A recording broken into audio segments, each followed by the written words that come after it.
Show me stream health. Sweet. Oh, it went straight live. I didn't even have to click go live on YouTube either. That's a first. There you go. There you go. We nailed it. Show me potato salad. All right, we're live. And we're doing Q&A episode today. We put out a prompt yesterday on Instagram for people to put in questions or whatever. We got a handful of good ones, so I don't know how many we'll get to, but we can kind of just pick and choose and see where conversation goes. But I like doing these just because they, like I said the other day, give us a good insight into what, we assume people want to hear a bunch. And a lot of it is not just because we want people to hear certain things, but we work out a lot of stuff just amongst ourselves. Sure.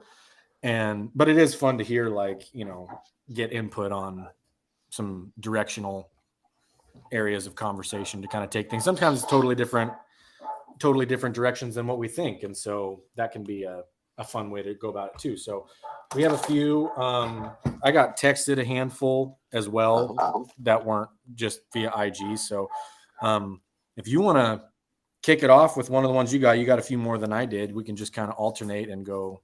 All right. Between.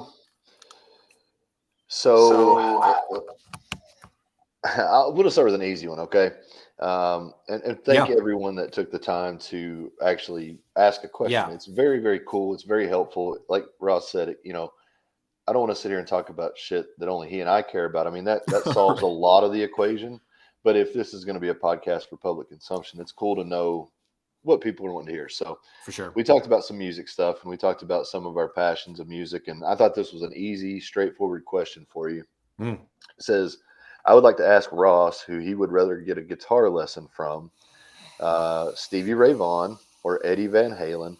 And I'm assuming it's under the same terms that it was offered to me for a different equation, but I'll let you answer that first before I give the question to me. Okay. SRV or Eddie? 1 month of training, one-on-one. 1 month. I will go. This is there's no right answer for this. Right. So just in this moment, I'm going to say Ed. All right. I like that. Who do you think you'd have a better time with? Obviously you can't play guitar 24 hours a day. Right. You could probably and would want to, but I would imagine that and to me, the question gets framed even more. Is it you're on the road with them for a month? Right. Or are you in studio with them for a month? Or are you just hanging out around the house by the pool for a month?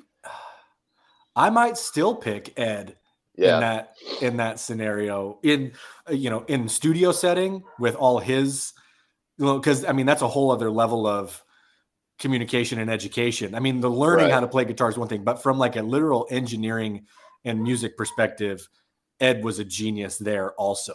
So learning amps and pedals and engineering of recording and being if we're in his home EVH 5150 studio, that place is unbelievable. But even if we're out doing a road show with Van Halen, that would be pretty wicked.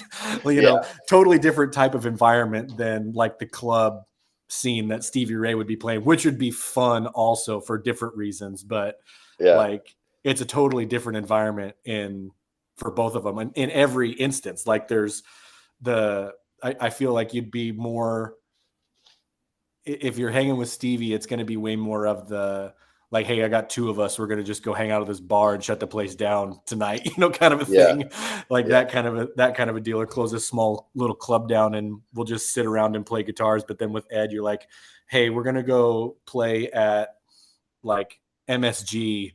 Yeah. And then, stuff like that, where just a totally different environment. Yeah. It's, I think that's a pretty awesome, just thinking about it in different terms makes it more fun. It's a straightforward question of would you play for a month? Right. That's one way. But when you start adding into the textures of what a question can be, it's it's pretty awesome to think about what that would have been like. What would life on the road in those days of rock and roll, and we talked a little bit about that before. just what it meant to be a rock superstar in the 70s versus now, because the outlets were so few and far between. I mean, there were like, 3 television channels, 5 radio outlets, and if you were on those, the whole world saw it. Yeah, I mean, like that's a and dumbed down version, but yeah. I think I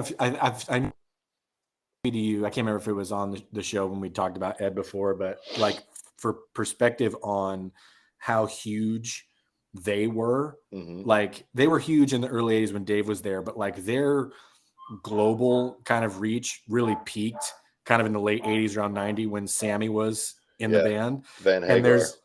And there's a video, their music video for the song Dreams.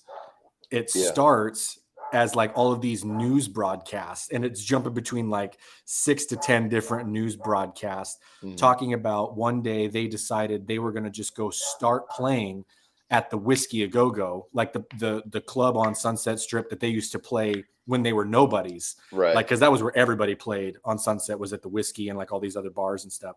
And one day in the middle of the day, they announced, hey, Van Halen's going to be here tonight. Like tickets are sold at the door, and they're doing like these helicopter aerial shots of Sunset Strip. And it looks like it's like a flood, like tens of thousands of people literally sprinting out of buildings, like across the street, like trying to run and get, and like they're doing little clips of interviews. And it's showing the guys, they're like, we're just here to have a good time. Like, we don't even care if we get tickets. Everybody's here as Van Halen fans. And the guys are just like, this is awesome. And like, they only had like 200 tickets available. And there's like 10,000 people standing in the street. And I'm like, that's a level of rock star that I don't know.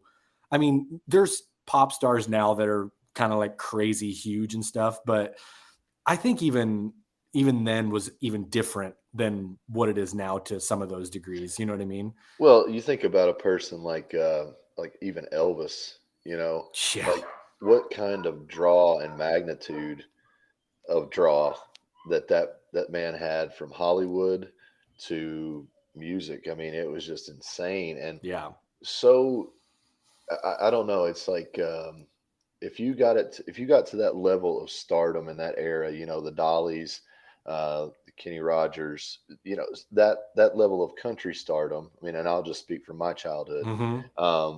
You were everywhere. I mean, you were on Christmas specials on the Hallmark Channel. You were in commercials, and you were this and this and this. And it's like it's selected for so few people. That level. And I don't know. And maybe I'm wrong, because music reaches a lot more people. But I wonder just statistically if there are those unifying artists like there used to be. I don't know that there are. Yeah, I would agree, because and we've talked about it before, where I think it was when I sent you that, because we send songs back and forth to each other all the time. It was like several months back, and I sent you a song by Faces, which was this Rod Stewart. Yep. And my comment with it was like, this was pop music at one point, and that makes me furious.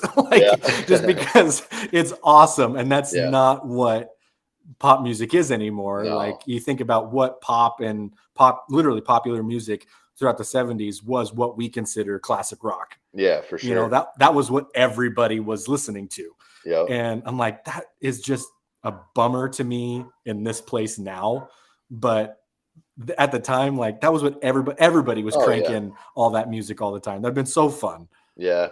I found a couple of Instagram pages over the last few weeks. One was like the stripped vocals, or the stripped audio of just the vocals. That was one that I found. And then there's like one I can't remember the name of it because I just found it recently, but it's like a deep track 70s like hits. And dude, they do a lot of disco shit. And, I'm not sitting here saying that disco is awesome, but I don't hate it.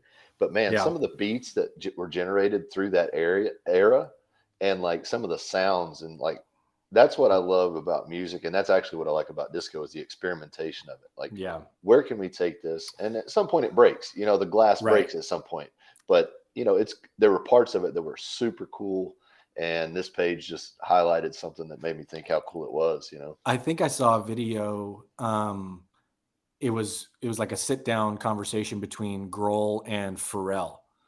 And they're talking about like their influences and all this kind of stuff. And I can't remember the name of the group, but it was a disco group. from the 70s that was like not huge, but if you knew disco, you knew who they were, kind of a thing. Like they didn't have mass appeal, and I can't remember the name, and I'll find it and think of it later or whatever. But Dave was talking about like his drumming influences, and he says if you listen to Smells Like Teen Spirit, that beat, that he's like, that's literally me just ripping off this drummer from this random 70s disco band. And Pharrell immediately knew who they were, obviously. Yeah. And he's like, oh my, I've never heard that until you just said that. That's crazy. Dave's like, that's all I did was rip off 70s disco drummers for all that stuff. I'm like, that's pretty cool. Yeah. Well, I think it's, an ode to an artist is an ode to an artist. And I think that that's what it should be. Like you probably have those Bowie-esque artists that they're standing on the shoulders of generations before, but they're probably 2 or 3 leaps beyond what the status is. Yeah. But then there's the other kind, like what you're talking about, where it truly pays homage to the prior by just recycling it in a way that fits current trends. Right. And again, Dave Grohl was cool enough to say, I ripped it off from this, instead of being like, oh yeah, it just matched up because, music is, giving some bullshit answer. That's when I think it's cool, because it just tells you it's honest inspiration. He was in a place in his mind from a feeling when he heard that song. Like, think about how cool that is as a mind trip. You hear something, it makes you feel something, it lets you create something. Like, to me, that's some pretty, I don't know, that's some stony shit right there, man. What was the second part of that question for you? So the second part of the question, I know we went a little long on that one, but it's a fun one. I'll keep this one pretty short. In reference to jujitsu, I was asked, would I rather have a one-on-one month of coaching with John Danaher or Gordon Ryan? Oh, and interesting. if anybody doesn't know, that is pretty much the equivalent of the Yankees in baseball, the Patriots throughout the 90s, 2000s of football. It's really like that is the best coach, and that is his best athlete, and they win everything. It's like, do you want to learn basketball from Michael or from Phil? Yeah, well, and that was really what I was going to put it down to, because I thought about this one a lot, because I've been an athlete at a high level and I've been a coach at a high level. And I can tell you right now, when I was strictly motivated to compete and drive myself, I was a good coach, but I was unable to coach to the depth that I was as a coach, because I was singularly focused, focused. And maybe even to the point where I thought, you do as I do and you'll get what I get. Rather than the idea of like, man, what I was doing worked for a while, but then I broke. And then on the other side of that knowledge, it was like, everybody's different. Everybody has special needs. Everybody has, particulars to them. And that my injury opened the door to my mind so that I could be a better coach. So with that being said, I think Gordon is probably the second best coach in the world. And I think that his information is still right up there with John's, because it is so intertwined. Yeah. But again, John is a man who is more my age, been through knee injuries. He is at a stage of life, and he has seen so many athletes, and he has seen so many athletes with injury, whereas Gordon is a freight train, and he is saying, this is what I do and it works. So do it like I do. Those are two different mindsets. So for me, as the person I've been, as the coach I've been, as the athlete I've been, I'm going with John Danaher, but all the respect in the world to Gordon Ryan as the best of the best. I also wonder too, do you think there would be a different, you would probably say Danaher as well, if you're looking at it from I'm taking this lesson to learn how to be better at jujitsu versus learning how to be better at teaching jujitsu. Yeah. You know what I mean? Like, or am I trying to become a better coach out of this, or just a better practitioner of it? Might even yield a different result too, or a different answer. 22-year-old me would probably say Gordon in a heartbeat. And again, for relative terms, I would have probably still been heavily competitive as a mindset. And I would have related more to him as an individual, and probably had some of that idol factor would have led me to go to him, which I don't always think is the best. It's like you have to still go with what makes the most sense and keep emotion out of it. But the thing about Danaher that's so intriguing to me is the depth of knowledge that he has about the theory of jiu-jitsu, about the concepts and the Mm-hmm. histories and the applications. So again, I think, Gordon is going to give you, yeah, just get on the mat, do this and fuck people up, which that's awesome. I get that. But I think you're going to get more of a poetry in the instruction from a John Yeah. Danaher. And again, no disrespect to Gordon, because as a athlete, I coach very much like I'm describing. I expect Gordon would. I was a coach, I was much more empathetic, much more understanding, much more relatable. Because when I coached as an athlete, it was like, you skipped what? Like, you're not even. Don't even. Let's just cancel this whole thing right now. Yeah. Like, I don't want to Yeah. work with somebody who skips workouts. And and wrong. That's not right. But because not everybody wants the same things, even if they're saying they want the same things. Yeah. So, That's a but good that's one. where I would leave it. I would probably enjoy more from a theoretical standpoint, Danaher's approach to it. That's a good one.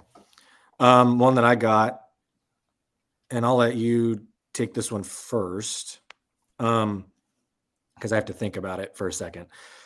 How do you quiet all of the outside noise while being focused on your pursuits?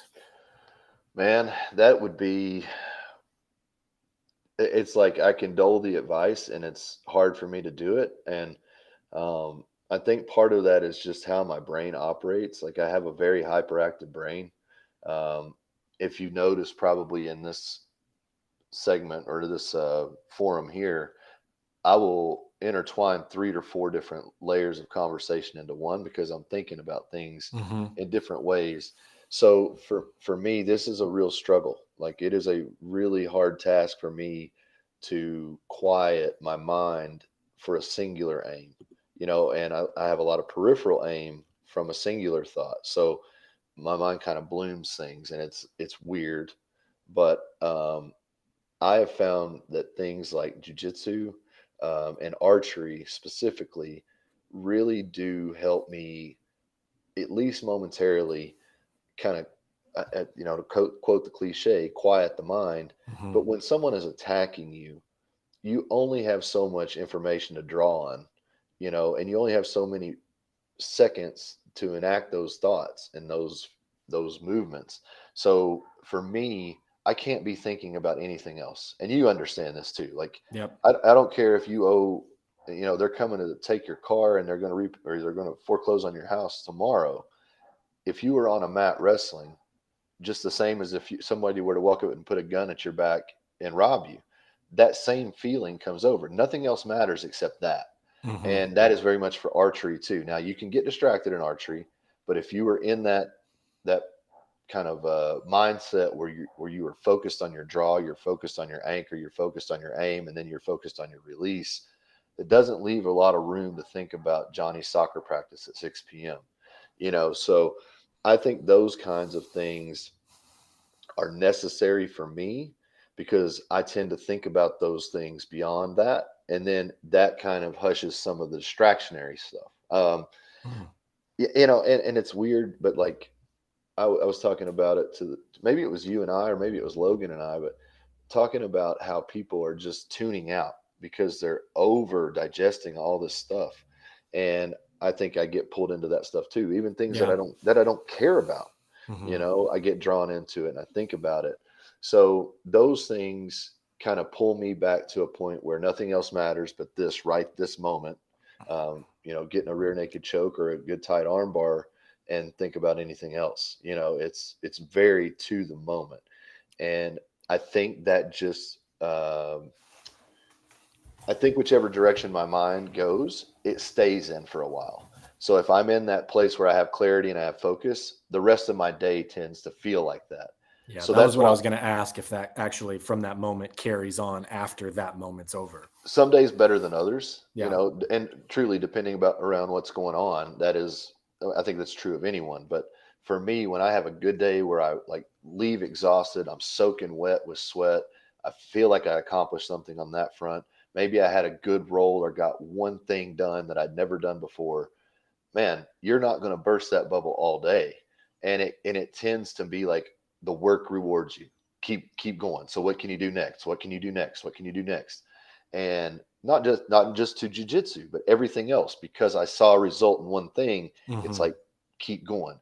But Mm-hmm. on days where it's sit there and you scroll the thing for 20 minutes, you see all the bad news, you hear a sad story or two, you start feeling sorry for yourself, or the gym seems like forever away. It's like you can stay in that mindset too. And I Yeah. think, for better or worse, if I admitted, and I admit it, music freely, but I don't necessarily to my entire mood set. But I would say if I listen to sad songs, man, I can go down a dark hole. And I am very much influential of myself with what I do and how I spend my time. If I start something out early in the day that gives me focus, I'm pretty good all day.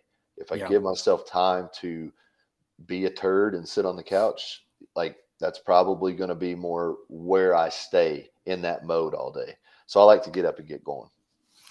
And I'm similar in that regard, because I was going to, my direct answer to the question is a lot of times not well.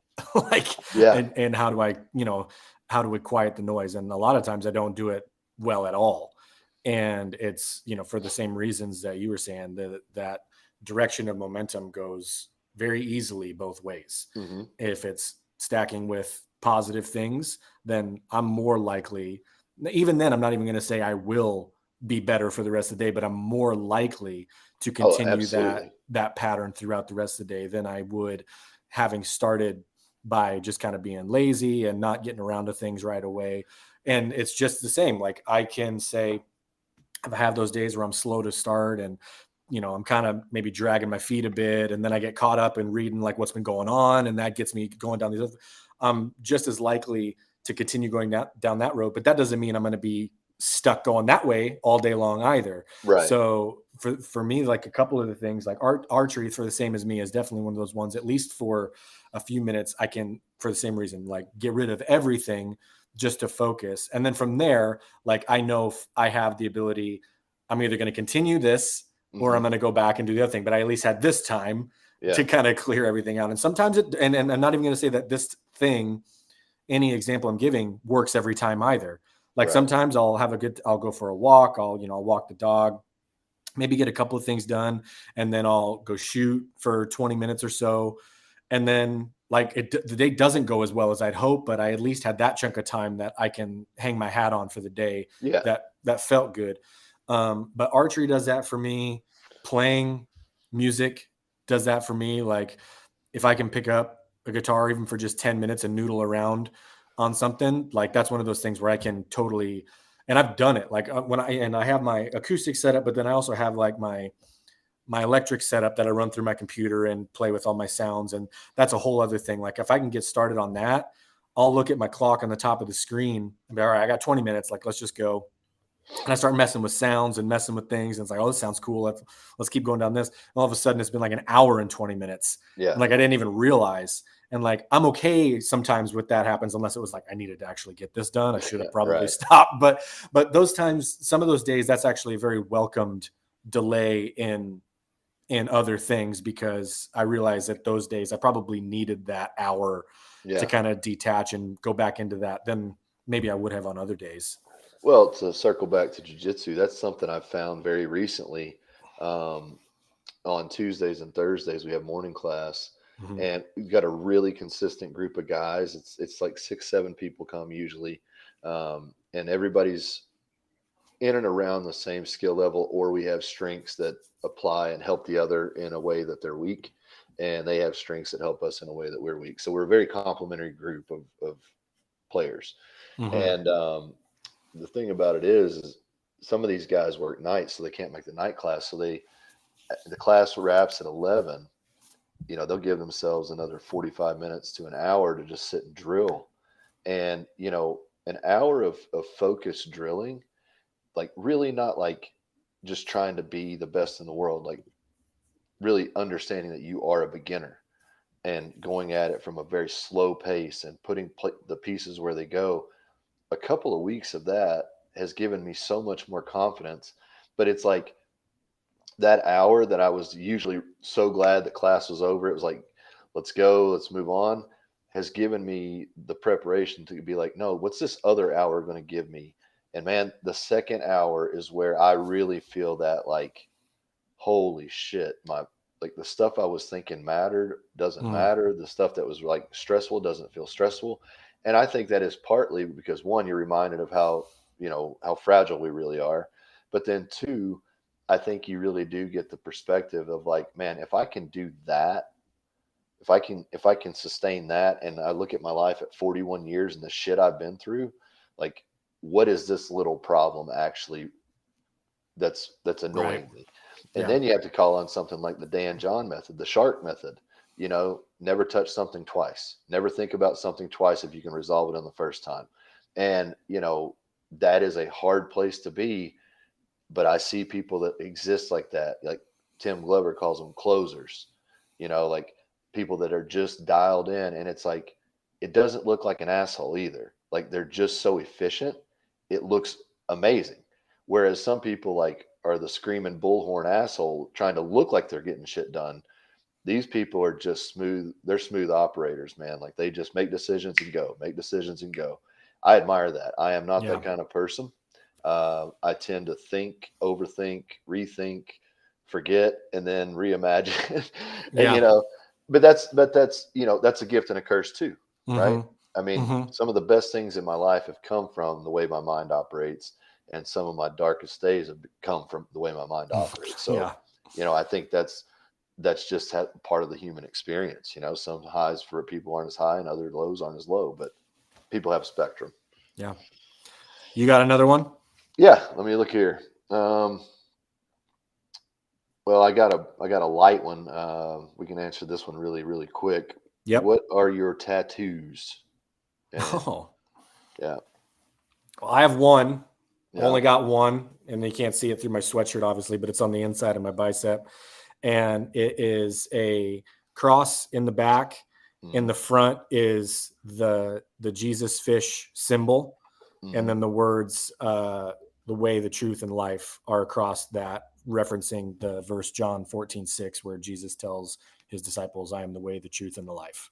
Nice. And so it was one that's cool because I kind of sketched it out myself, like the rough draft of it. And then I was you know what? I'm going to tell this story because this is a funny story more than anything. Go for it. I was in college and I was a junior in college. Molly and I had been dating 2 or 3 months at this time. We'd known each other prior to this for 8 years and kind of dated a little bit prior to this, but timing wasn't right. But we'd been friends for almost a decade prior to this time we got together. And we were, her and one of her best friends was married to one of my best friends. And so the three of them were coming up to visit me in Montana one weekend while I was at college. And the girls decided one night, they called me and they're like, hey, we decided we want to go get a tattoo. Do you want to get one with us? And I hadn't gotten one. I'd thought about it. I'm like, yeah, let's do it. And they're like, well, we got, they're coming up in 2 weeks. So okay, well, get whatever you want. Go make the appointment. I was like, I'll find the place, a good guy to do it. Good guy already. Had done some friends work. Went to him. I'm spending the 2 weeks, this is my first one. So I'm way overthinking it, what am I going to get? I want it to be cool. I want it to be, and so I'd drawn this sketch out and, I'd sent it to the guy and he's like, that's really cool. He's like, do you mind if I just kind of tweak it around a little bit? And dude, do your thing. This was just the rough idea, kind of what I'm looking for. He's like, sweet. And then he sent it back to me. He's like, this is what I got. I'm like, looks great. So the day comes that we go to get it and they're driving into Montana and meeting me at the tattoo shop. So we're not even doing anything else because that's just happened to be when the appointment is. So I meet him there and we go in, and as we're walking in together, all three of them, the two girls and Molly's friend's husband, are like, we actually changed our minds. We're not going to get one today. And I'm like, are you kidding me? And so I'm like, well, I'm getting this one. So you guys are going to sit here for however long it takes. And it was only an hour, 15 minutes or whatever, because it's small. Yeah. I'm like, you guys are going to sit here while I get this. And I'm not talking to you for the rest of the day because I'm ticked about this. And then it was just this whole funny story. Every time we bring up, everybody wants to do a plan with the three of us or the four of us. I'm like, yeah, but I'll be the only one that actually shows up to do any of the planning stuff that we wanted to do. It was a hilarious story, but yeah, it's just the singular one. I've thought about doing more and I have designs that I think would be cool, but I'm just, not that I'm lazy about it, but I'm just if I get around to it, I'll get around to it. Like I'm not in any hurry to get a bunch of stuff done, got to be the right thing. But we could probably fill the next hour and a half with all of the things of yours. That's what I was going to say. I mean, I'll say a few things about them. All of them have meaning. All of them have deep, significant meaning. There are none that are just tattoos as far as like just a picture. So what was the first? The first tattoo was I was actually probably a little bit older than people would think for as heavily tattooed as I am, but I was 23. Okay. And I was very into lifting, and I was kind of coming into my own at that point, like as a man, graduating college, new job, kind of facing the world and whatnot. So for me, it was very much something that I wanted to aspire to be, but also I wanted to highlight characteristics of myself. So loyalty, strength, and the belief of freedom. And I talked to a tattoo artist, and we came up with the idea for strength would be the bull horns, and loyalty would be a lion, and then freedom would be the wings.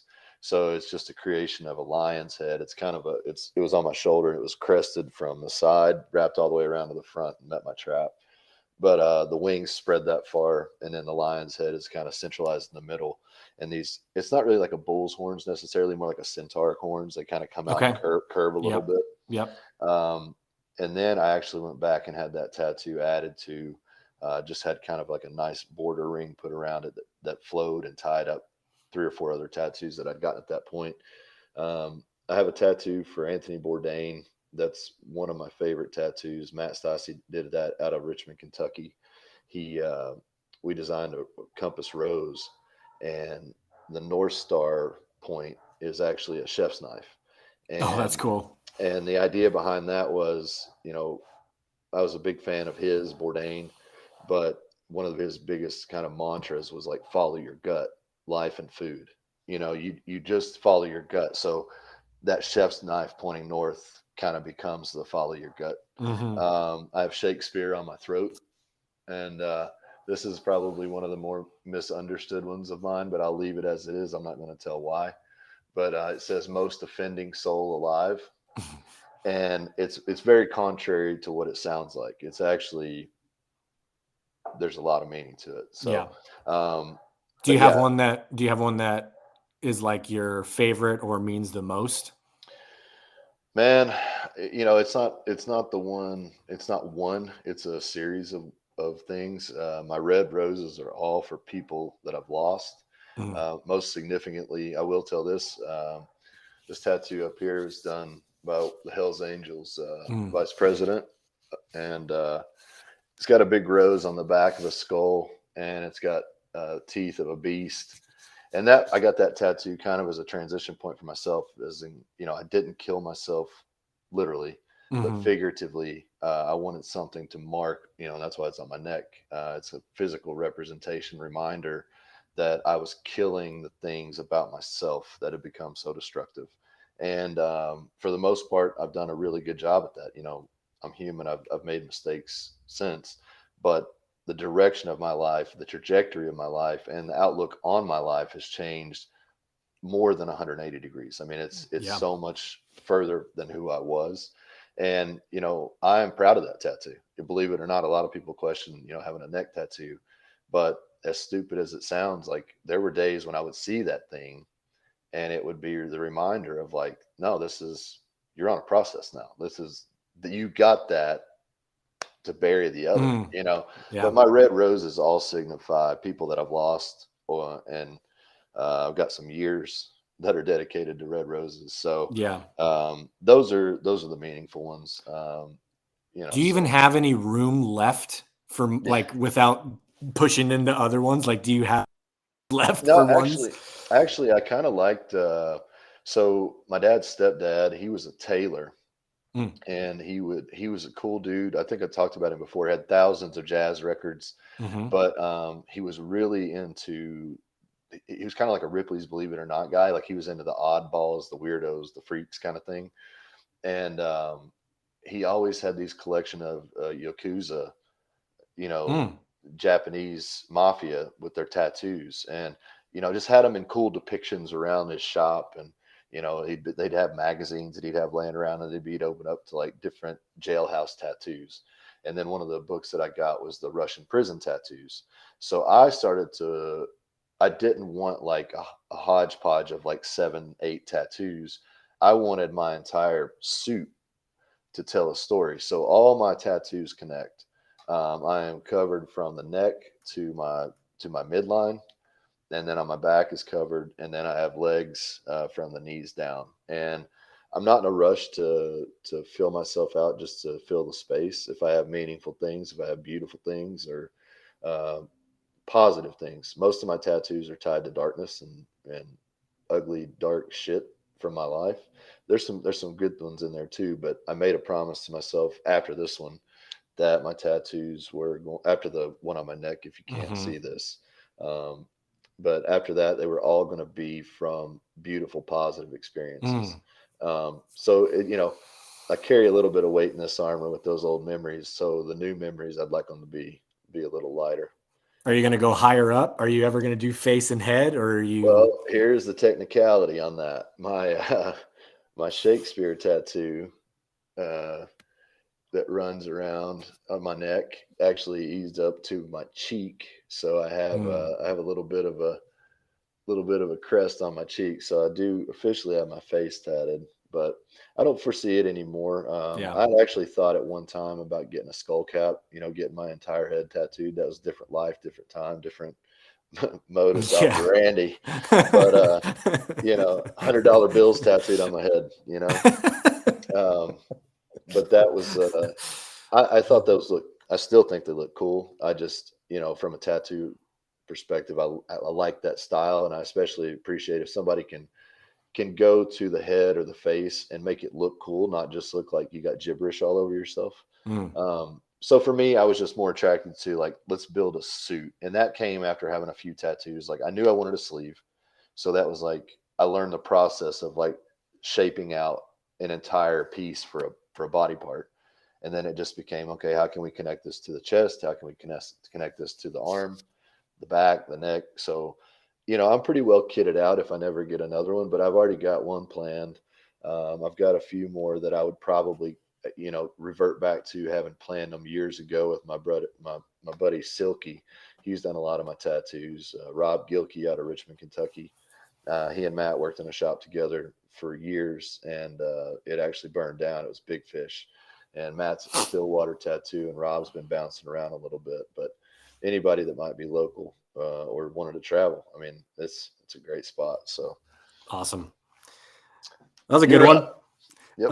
Let's see. Oh, this would be, I mean, maybe not a quick one, but it's a quick question. Okay. A little bit practical here, looking for advice. Need some new food and nutrition ideas for busy schedule on the road type of situation. So things that can things that can be mobile easily and still be hitting goals nutritionally with. Well, that's actually funny because right before we talked, I talked about or we've started the recording. I talked to you about one of these. I posted one yesterday, and this ties into a question of mine. So we'll just kind of loop them together. Yeah. It says, "I see you're on a diet, or it seems so. What's the current goal? How do you go about building?" Oh, that's the only part I'll ask because it was a 2-part question. Yep. The first part, I see you're on a diet, or it seems so. What's the current goal? So, start of the year, I was 240, 245. As of today, I'm 220.8, and that has been intentional. I don't want to be 245. I actually have an objective goal of 235, so that gives me the swing from 220 to 245. And each time that I go up and come down, when I hit the goal weight of like 232 to 235, I get better at that weight. So right now, being about 220 pounds, I'm at the point where I'm going to stop and reverse and start gaining weight, but very methodically and slowly, and try to keep myself in the similar condition, but add back some of the muscle mass that was lost. But to answer the direct question about what I am using, this stuff right here, if you can see it, it's the Jocko. I don't know how you say it. Milk, whatever. Milk. Milk. Good. You say this is good. You just say good. Yeah. But it's the protein cookie, and it's 210 calories per cookie, 14 grams of fat. 17 grams of carbohydrates, 14 grams of protein. Just a very, very balanced cookie. This is not something I would say just keep in your truck, because if you do, you'll eat them. Keep it more as like a dessert or a snack when you really, really need something. But that's been a big one. The Oikos yogurts with the high protein, 15 gram and 20 gram proteins. Cannot beat those. Nothing will ever beat just taking whey protein and like yogurt. What kind do you like? What kind do you generally like So anymore? Do you have one that you enjoy more? I do, and this is God's honest truth. I've used First Form now. They reached out to me, I guess, around 2018, and every other fucking company except, I will say, Eric Thomas at NFP Gear out of Minnesota. Fantastic dude. We've stayed cool. We've been really, really tight. But every other company, product, whatever that I was associated with in powerlifting, once you're not the flavor of the week, you're done. But First Form reached out to me because I was doing some challenges for myself. I'd done a marathon, done a 100,000-meter row, and they were like, "Hey man, if we can support you in any way, we'd love to." And I just said, "Man, I just need some protein. Like, that's it." So a few times a year, I hit them up and I'm like, "I'm doing something crazy. I need some protein." And they're like, "Awesome. Just tell your story about it, talk about it, and we're all good." So shout out to First Form for that. And Drew over there is always taken care of me, looked out for me, and gone above and beyond. But I've religiously used that product, one, because they believed in me when I was not at my best. And I've used it and it's been great. And, I don't try to abuse the relationship. I'm not paid. I'm not, anything like that.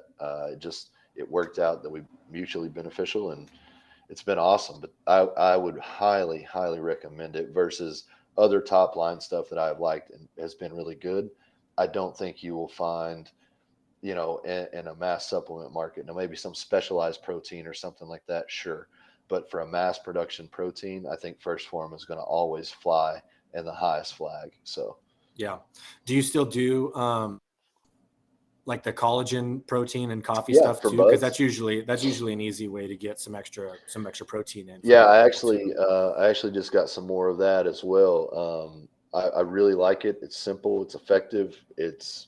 I think, to sound much like a woman, I've noticed things like about my skin have started to be clear and like, I don't know. I've just noticed things on that front that could be some of the weight loss too, but it was before I was losing the weight too. Just started to feel a little better about things, and then I just think it's effective.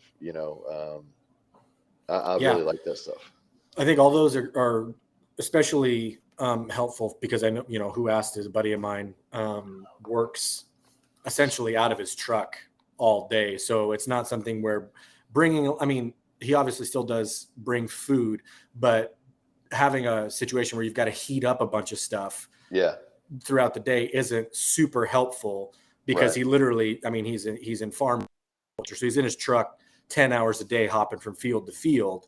Like, you're not gonna I don't have a microwave in the truck that I can heat everything up. So having options that are like kind of shelf stable type options that can get good sources of nutrients are good too. I was gonna say pretty much all the same thing. So I don't really have much else. Beef jerky to add. Yeah, easy stuff like that can travel well.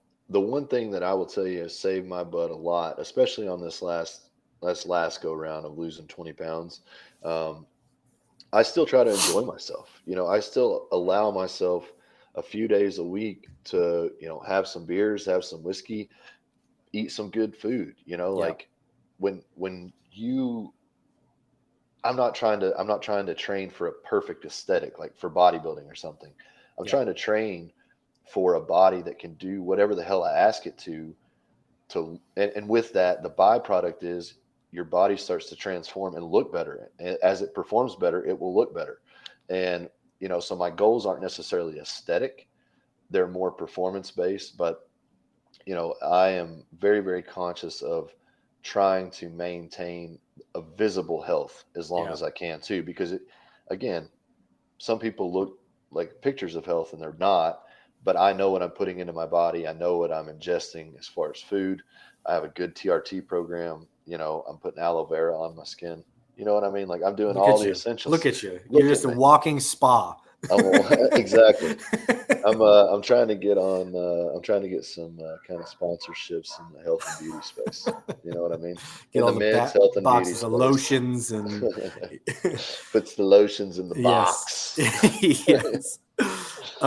So we're at we're at 45 minutes right now. Mm-hmm. I have one that's a little bit longer Mm-hmm. that might close us out today. Okay. So before we get to that, were there any like other like quick fire type ones that could be like just quick 1 to 2 sentence things that you had, or are we good on all of that for today?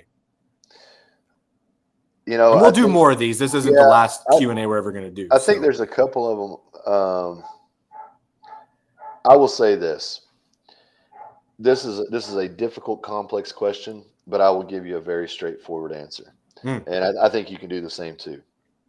As a younger man, I'm trying to find a wife, a good woman. I'm extremely disappointed with the quote unquote norms I experience when I try to date.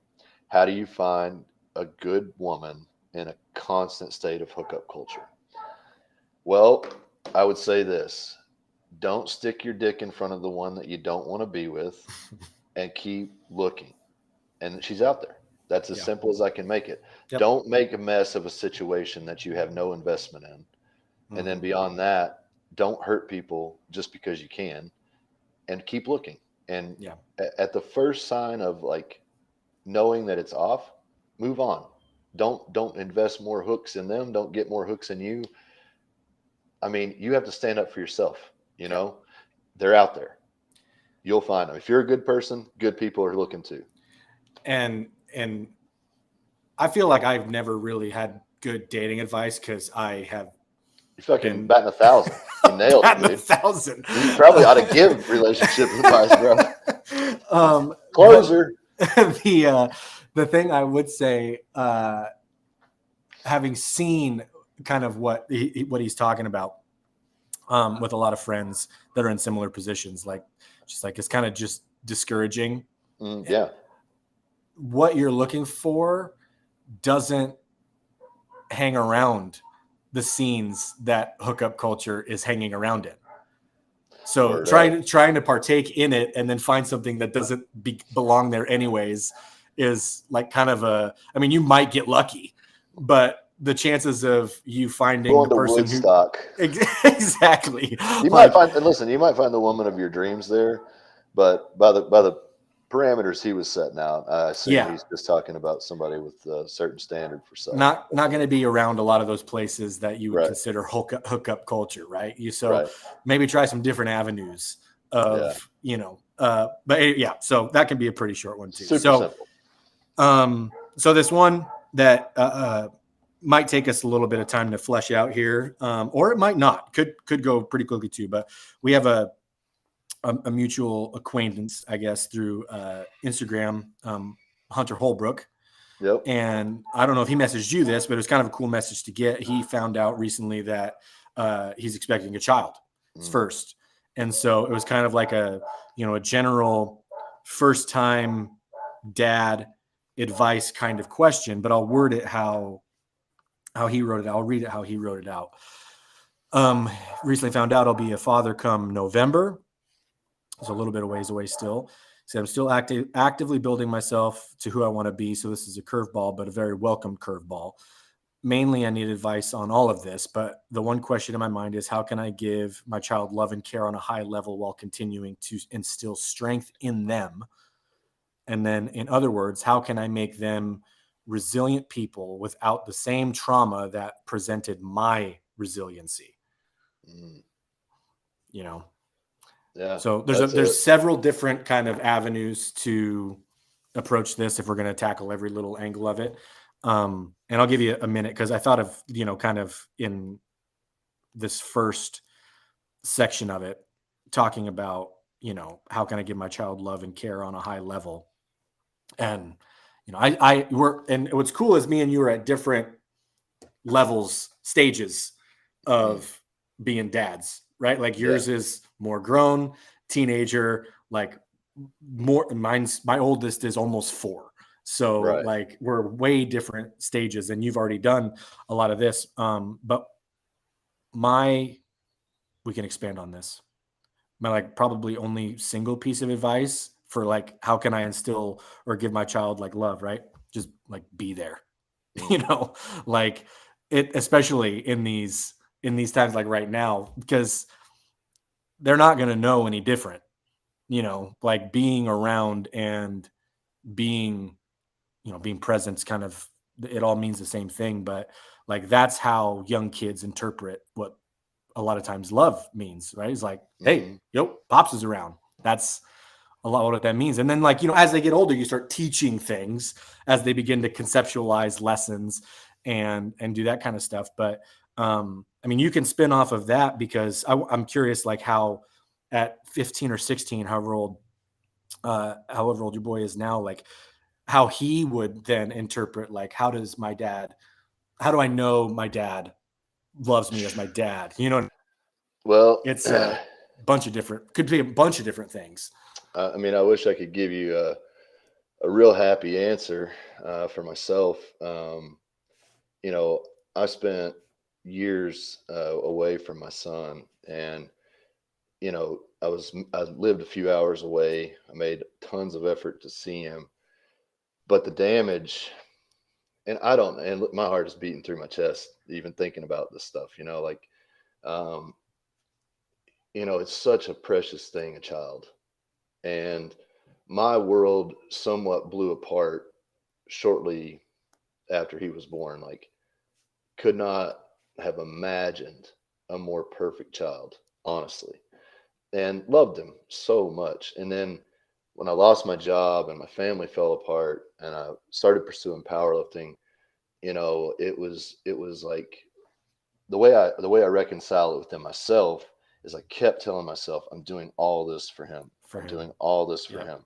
Yep. And man, I don't know if that was me being a completely narcissistic asshole and using him as a mask for my selfishness, is like, you know, or if I was just truly at a point in my life where I was so far gone on so many levels. Like I think I told you before, I did every single thing I knew how to do by the book and it fucked up, you know? So I'm going to do everything I feel from a level of like my moral good, my moral have to, you know, and that drive, whether it was for powerlifting or, man, I got to go across country for a seminar or do this or this or this. Um, there was a lot of concern for me just to get it better. And what that kept becoming was chasing more. And when I would see him, I would feel so good. I would feel so happy. And then I would feel like I don't know how to be what he needs because, you know, I wasn't there every day. I wasn't the influential figure in helping him ride a bike or, you know, and when I say these things, dude, I feel about as low as a human can feel. You know, I feel disgusted with myself because I should have chosen better and I should have allowed myself to go through the process slower. You know, I wanted it all right now, and that's why I'm so against it. Like this right here is entirely my warning to people. You got one shot, you know, and I'm sorry, like but it's important uh, to know that they're so resilient. You know, they're so resilient. And if you haven't shown up and you start showing up, it matters. Yeah. I think my son's opinion of me is much higher in this regard than mine of myself. And again, I think that's partly credited to you know, who he is Yeah. and the conversations that we've had and the apologies that have been made. I'm sure that many of the apologies have rang hollow. And the thing about that is, I know I was always trying. Yeah. Like, I know that. I know I was always trying. And every single thing that I did, as misaligned as it may look from the outside, I was just doing the best I could. You know, like I did things that I regret and will regret for the rest of my life, because I hurt people. And I hurt my kid. I hurt myself. And so to Hunter or to anyone listening to this, I would just challenge you to think, whether you planned for this or you didn't, you are on the cusp of a miracle, an absolute miracle. Mm. A child is such an impossibility. Like, it is such an impossibility. If you really think about it, you look at the stars, you look at the leaves on a tree, you look at anything, and you have the ability to make something like that. Don't ever, ever get to a place where you don't always come back to that. Mm. Like, at the end of every day, that should be your thought, is, did I live today for that kid? Mm. And go one step further than I did, because that was the question I asked, and I thought I was doing it. Did I do the things that honor my kid? Mm. Did I do the things that I would want him to do as a man? And those I fell short on. So I think keeping perspective on where you are, the opportunity that you have, dude, I'm telling you, like, people talk about losing kids and this kind of stuff, and I get train wrecked over it. Like, I think about how much, I feel like I lost a kid in many ways because of the time lost. Like, he's still here and I still have great memories, great times with him. But in a sense, a big portion of his life, I was hit or miss. Yeah. And, man, that's a fucking child's life. Somebody that loved their kid, wanted their kid, was there every single second with their kid, doing everything they could, and they lost them for no reason. And here I am, being a jackwagon, chasing a sport that doesn't even fucking matter, thinking that I was going to change his world by changing the world. I could have changed his world working at fucking Walmart. So I think there's a lesson in that. Mm. If you want to be a man, if you want to be a real good dad, I don't care what you do in this life, and I don't care what another motherfucker thinks of you. If that kid looks at you with respect, and that kid looks at you with love, and you can look back and say, I did the best I could, and it was in their presence, there's nothing better than that. Amen, man. And he knows, and I think, like you said, he knows that, like you said, in recent years, he like everything you were doing, he saw, and he knew the intention of it too. Yeah, and that matters a lot in terms of perception. Like, I think he understood that too, because he understood intention. Yeah, and I think too, as I mentioned before, I had a strained relationship with my dad. Mm. If you were to parallel the stories of my dad and I, and my son and I, my dad was home every night, but Right. it was for glimpses of every day. It was moments. It wasn't beneficial time. So I've got that. That's what disappoints me the most. Sure. As I remember as a kid what it felt like, and I put my own kid through that, thinking I was doing something else. That's when you dwindle it all down. That's what it is.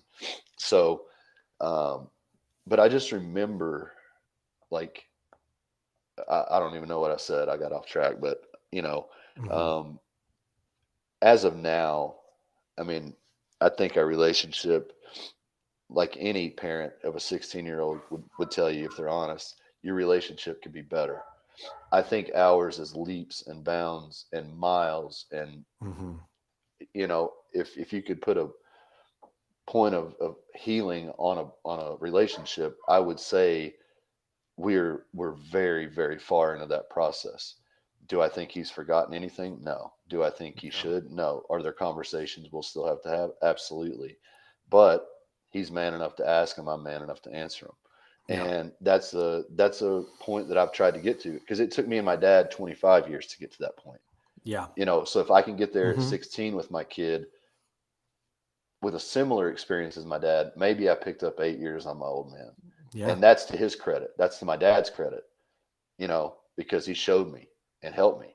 So, I don't know if there's any fucking advice in that at all, except, I tried and failed. Like, I tried and failed. but I wasn't conscious of him. I was looking at the world through my eyes instead of looking at him and seeing what the world could be through his eyes. And, you know, that just makes me a selfish bastard.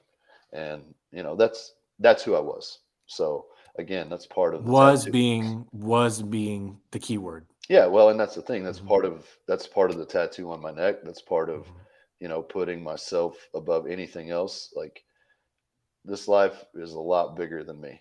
You know what I mean? So I think that's a pretty good place to clip it for today, man.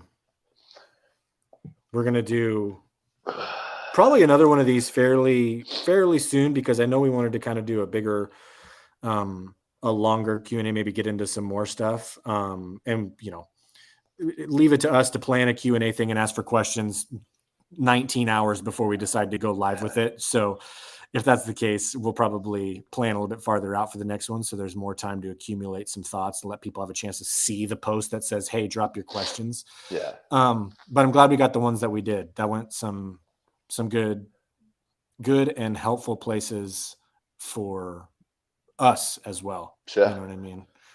Yeah, absolutely. So thank you guys for taking time to listen, for like being a part of this whole thing, and then taking time also to, like we said before, give us input, ask questions, because it's nice to know. I mean, me and you would have these conversations anyways, Right. but it's nice to know that if somebody's listening, maybe they can take something away as well, and that just adds a little bit more extra to it, you know? Yep, absolutely.